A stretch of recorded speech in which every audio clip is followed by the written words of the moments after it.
Hey, j'espère que vous allez bien. Alors aujourd'hui, nous allons parler de ces petits moments qui sont dans votre vie assez malaisants. Allez, générique.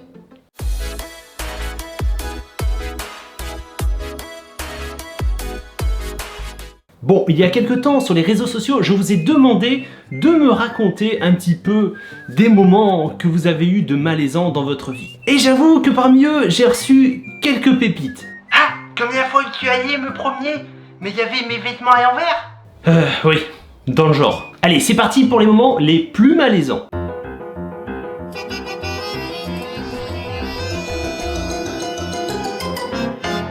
Alors, première petite anecdote de Matt qui nous dit ceci. Alors qu'il était à l'école, à cause de sa maladie, il s'est endormi en classe. Apparemment, personne ne l'a réveillé. Lorsqu'il s'est réveillé, tout le monde le regardait.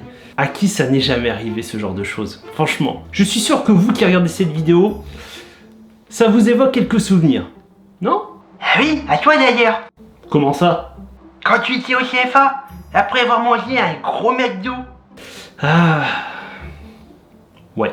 Alors, message de Usagi, il y a pas mal d'années, 2011 précisément, j'avais la gastro. Je sais pas pourquoi, mais je vois le truc venir. J'étais assis sur mon clic-clac avec mon chéri, et j'ai atchoumé, et c'est sorti. J'avoue que c'est embêtant. Ah oui, c'est la merde. Oh, t'as fini, oui? Alors, prochaine anecdote de 33. Bon. Un jour, j'étais en vacances chez mes oncles avec la famille.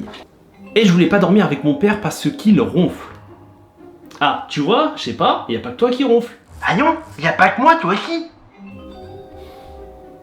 Du coup, j'ai dormi sur le sol de la salle de bain.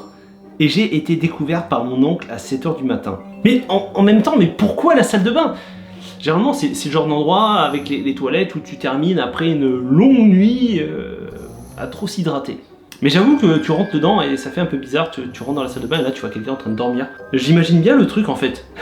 Mais c'est vrai que quand toi tu te réveilles, que t'es endormi dans la salle de bain et que tu vois quelqu'un qui est en train de te regarder, j'avoue que... Ouais. Après j'avoue que le canapé dans le salon, ça aurait été quand même un peu plus approprié. Et je pense même un peu plus confortable. Ah oui, c'est sûr. Alors, commentaire de Max, c'était il y a quelques années quand j'étais au collège, on était en cours d'art plastique et le prof était parti chercher un truc. Ah, les cours d'art plastique, pas mal de bons souvenirs d'ailleurs, moi j'aimais bien cette matière parce que ouais, c'était cool, il y avait une bonne ambiance en général, puis voilà, moi j'aimais bien faire du dessin, des choses comme ça, donc c'est quelque chose que j'aimais bien. Je fais mon travail et je vais voir celui de mes potes. Bon, faut savoir que je dessine pas bien du tout. Bon, après tout le monde ne peut pas être doué. Et là, il y a un de mes camarades de classe, on va l'appeler M, qui se met à dire qu'absolument n'importe qui ferait mieux, etc. Donc je l'ignore et je continue de discuter avec mes amis, sauf que M continue et il lâche pas l'affaire. À un moment, j'en ai eu tellement marre que je chope son t-shirt et je l'emmène vers le fond de la salle, là où il y a la réserve. Je le pousse dans la réserve parce que jusque-là, il n'avait pas réussi à se débattre. Je ferme ensuite la porte à clé parce qu'il m'avait vraiment saoulé. Moi je dis, il a ce qu'il mérite. Et je prévoyais évidemment de le laisser sortir 30 secondes plus tard. Ça va, il est gentil quand même, hein. Ça va, t'es cool. 30 secondes, ça va, c'est sympa. C'est pas bien méchant. Sauf qu'à ce moment-là, le prof entre dans la salle, donc je me dépêche de retourner à ma place. Là, ça sent, mais le grillage, mais total. Là, ça sent que ça va être grillé, mais complètement. Tu vois le truc, ça va être... C'est fini. Il est foutu. Ah oui, il est foutu, hein. Le souci, c'est que M tapait contre la porte de la réserve, donc le prof a remarqué. Et oui, c'était forcément prévisible. Et à ce moment-là, j'étais encore au milieu de la salle, car ma place était devant. Ah... Le coupable est encore un peu sur la scène du crime. Le prof a donc fait sortir M et évidemment, il a tout raconté. Donc je m'en suis tiré avec un simple mot dans mon carnet. Enferme son camarade dans la réserve. Ouais, ça va, c'est soft quand même. J'imagine la tête des parents quand même, quand ils ont vu le truc. C'est quoi ce mot? Enferme son camarade dans la réserve. Il va falloir qu'on parle. Et il a bien montré au reste de la classe en rigolant. Ouais, donc là j'imagine un petit peu la scène en fait où là il écrit le mot et il s'amuse à vraiment bien le montrer pour foutre vraiment la honte. Ça c'est un prof. Quand il était jeune, c'était un élève qui était persécuté, il a dit je vais devenir prof parce que moi aussi je vais persécuter les élèves. Non, là ça part dans des délires. Ah, le grand moment de honte où tu aimerais être une petite souris. Ah oui, c'est clair. Je tiens à préciser que je n'ai jamais harcelé personne et que la personne que j'ai enfermée dans cette réserve était même plus grande que moi. Alors, nouveau message. Je bosse en cuisine, mon chef a utilisé 2 cartouches de gaz dans le siphon à chantilly.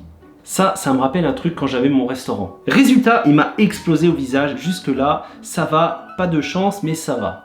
Mais d'où ça peut aller que tu as de la chantilly partout sur la tronche? D'où c'est marrant, hein? Franchement. Bon, mais je dis ça, mais parce que moi, ça m'est arrivé. Hein, j'ai connu ce moment de malaise, de mal-être, où t'es là, t'as de la chantilly partout et t'as les gens qui te regardent. C'est dur. Sauf que c'était devant les 3 mecs en chien et qui ont vu l'action et qui se sont empressés de faire des fanfics Peggy 18. Quelques avances à peine dissimulées derrière de l'humour. J'imagine le truc en fait. Donc je prends une faciale, j'en ai partout et ça plaît aux mecs. La vie c'est de la merde. J'avoue que certains moments peuvent être vraiment très mal interprétés et ça peut vraiment foutre la honte. Ah, mais j'imagine très bien. Mais oh, tu vas te calmer, oui. Alors, commentaire de Déborah. Un jour, j'étais à une terrasse à Bordeaux avec ma meilleure amie. On était en train de fumer et la fin de ma clope est tombée dans mon décolleté. Elle a confondu son décolleté avec le cendrier. Il devait y avoir du monde au balcon. T'as fini, oui. Et au moment où j'ai secoué mon t-shirt pour essayer de l'enlever, le serveur est arrivé. Donc il s'est un peu foutu de ma gueule car je n'arrivais pas à enlever mon mégot de mon t-shirt. J'imagine bien le truc et en vrai c'est vrai que ça devait être ultra malaisant. T'as le mec qui arrive et puis tu vois la fille en train de secouer son t-shirt comme ça, en train d'essayer d'attraper un truc. Il a dû s'imaginer plein de choses. Allez, anecdote d'Evan. J'étais en cosplay de Holger Van Everek, donc pour ce cosplay j'ai des cicatrices sur les bras. Avec juste du maquillage. Jusque là tout va bien. Et dans la journée, une meuf vient me voir et commence à me dire: Ouah, salut, ça va? Il est beau ton cosplay. Merci, c'est moi qui l'ai fait. Ouah, c'est toi qui l'as fait. Tu es un très bon cosplayer. Bon, jusque là, ça va, ça reste correct, hein, un truc basique. Hein. À ce moment, je suis content, ça me fait plaisir. Et là, elle me dit: ah, tes cicatrices, elles sont vraiment belles. Ouah, franchement, moi j'adore les cicatrices. C'est tellement beau. Je trouve que les hommes avec les cicatrices, c'est vraiment les plus beaux. Et là, elle continue: je peux toucher, en voulant attraper le bras. Je dis: mais non, laisse-moi tranquille, calme-toi, c'est que du maquillage. La meuf, en fait, elle voulait vraiment attraper le bras pour toucher les cicatrices. Et elle dit: tu comprends pas, j'aime tellement les hommes avec des cicatrices. Et là, je me sens ultra mal à l'aise. Mais en vrai, je serais exactement comme toi, j'aurais été mais tellement mal. Ça aurait été vraiment malaisant, là, comme truc. Elle finit par m'expliquer que même si c'est des fausses cicatrices, elles sont tellement bien faites que ça lui dérangerait pas de me payer un verre. Et plus c'est affinité. Non mais... Mais what the fuck? En fait, elle était fétichiste des cicatrices. JPP, c'était vraiment glauque. J'avoue que là, Allez, je vais me faire plein de cicatrices. Mais... Je sais pas.